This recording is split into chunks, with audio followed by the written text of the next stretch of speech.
मिलने के लिए नहीं दिया जा रहा है। वो तड़प आप जाकर वो पेशेंट से पूछिए कि किस किस्म की तड़प है।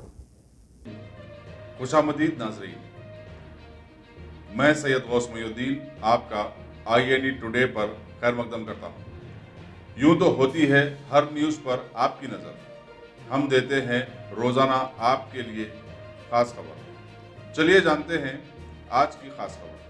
करोड़ों के चहेते IND टुडे अरसे दराज से अपने चाहने वालों को हालात हाजरा से बाखबर रखते हुए कड़वी सच्चाई वाली खबरें सभी तक पहुंचाने के साथ साथ मालूमात आफरी इंटरव्यूज से भी सभी को सैराब करता आ रहा है।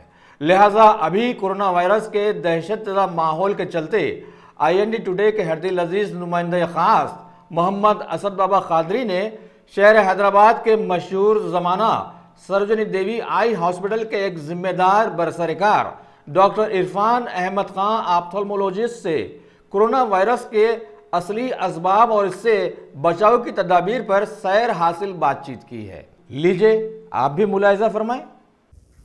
अस्सलाम वालेकुम नाज़रीन, मैं मोहम्मद असद कादरी, नुमाइंदा IND टुडे। आइए आज हम डॉक्टर इरफान अहमद खान साहब जो सरोजनी आई हॉस्पिटल में भी आपकी ड्यूटी है, तो डॉक्टर साहब से थोड़ा पब्लिक के लिए अवेयरनेस के लिए कुछ बात करते हैं। डॉक्टर साहब, थोड़ा पब्लिक के अवेयरनेस के लिए ये बताएं आप, ये जो अभी कोरोना वायरस की बीमारी अभी इतनी फैल रही है, इसके सिम्टम्स क्या है और किस तरीके से ये ज़्यादातर जो है ना लोगों में आम हो रही है।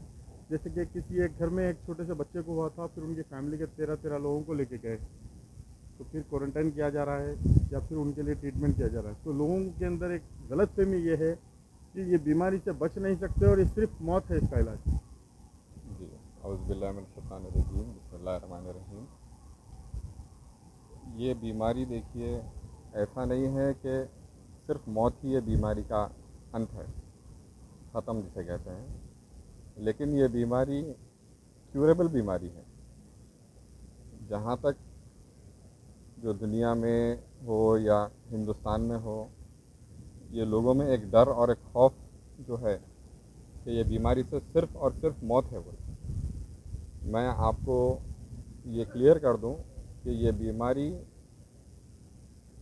90%, 85 to 90% मैं कहूँगा कि क्यूरेबल बीमारी है, जिससे 10 to 15% जो है डेथ रेट इस बीमारी का है। और जहाँ तक डेथ रेट भी है, उसमें से भी 10% मैं कहूँगा कि ये डेथ रेट ओल्ड एज लोगों के लिए है।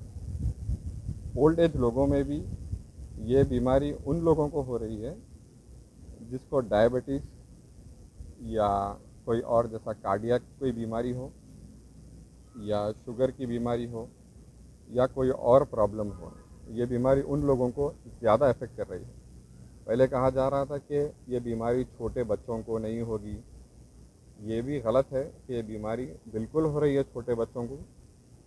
हाँ, ये सच है कि नौजवान जो आजकल जो है, बाज़ लोग जो नौजवान हैं उन्हें सिम्टम्स नहीं आ रही हैं बीमारी कि मालूम नहीं हो रहा है कि वो कोरोना पॉजिटिव है या नहीं है, जिससे वो घर जाकर अपने बुज़ुर्ग जैसा वालिद वालिदैन हैं, वो लोग उन पर इफ़ेक्ट हो रहा है। इस चीज़ का पता चल रहा है कि जब बाद में जब टेस्ट करवाया जा रहा है तो मालूम हो रहा है कि उनका लड़का जब जो बाहर जाकर आया, वो तो कुछ सिम्टम्स होकर वो क्यूर हो गया, लेकिन जो वालिद और वालिदैन जो है वो लोग इस बीमारी से इफ़ेक्ट हो रहे हैं। तो अक्सर ये पुराने शहर में देखा गया है, एक ही इलाके में कई डजनों के तहत यानी 100 बच्चे एक एक इलाके में जो है ना बैठे नज़र आते हैं। तो ये नौजवान ये समझते हैं कि हमको तो बीमारी होगी तो भी क्योर हो जाएंगे हम लोग, लेकिन जैसा आपने कहा उनके वालिदैन वगैरह मुतासिर हो रहे हैं। तो नौजवानों के लिए क्या मैसेज देंगे आप, जो अवेयरनेस के लिए, जो बिल्कुल अपने इलाकों में अभी भी इनके अंदर कोई डर नहीं पाया जाता? देखिए भाई, मैं भी एक नौजवान हूँ, मैं ख़ुद भी एक हॉस्पिटल में काम करता हूँ, लेकिन जब मैं इतना ज़्यादा प्रिकॉशन लेते हुए जब मैं मेरे घर में अंदर जाता हूँ तो अपने आप को पूरा सैनिटाइज़ करके जाता हूँ। आजकल मैं ख़ुद भी जो नौजवान को देख रहा हूँ जो बाहर बैठे हुए हैं, मैं उनसे एक ही गुजारिश करना चाहता हूँ कि आप ऐसे ग्रुप्स में मत बैठिए। सोशल डिस्टेंसिंग बहुत ज़्यादा इम्पॉर्टेंट है, जो बार बार जो हर कोई कह रहा है सोशल डिस्टेंसिंग, तो आप सोचिए इस बारे में कि क्यों कहा जा रहा है कि सोशल डिस्टेंसिंग क्यों इतनी अहमियत भरी चीज़ है।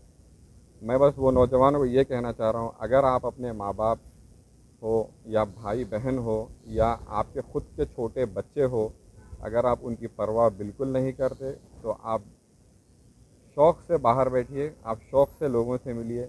क्योंकि मैं डॉक्टर हूँ, मैं जानता हूँ जो पेशेंट्स जो सफ़र हो रहे हैं, जो माँ बाप, जो नौजवान बेटे जब अपनी माँ या अपने बाप वालिद को जब जाकर देखते हैं हॉस्पिटल में, जब उनको मिलने के लिए नहीं दिया जा रहा है, वो तड़प आप जाकर वो पेशेंट से पूछिए कि किस किस्म की तड़प है।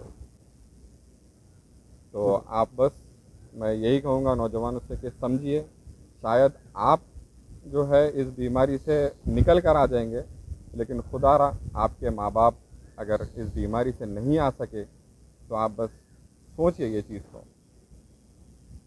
मैं डॉक्टर इरफान अहमद साहब का शुक्रिया अदा करता हूँ जो आईआईडी टुडे के लिए और पब्लिक अवेयरनेस के लिए आपने हमसे बात की। जज़ाकल्लाह।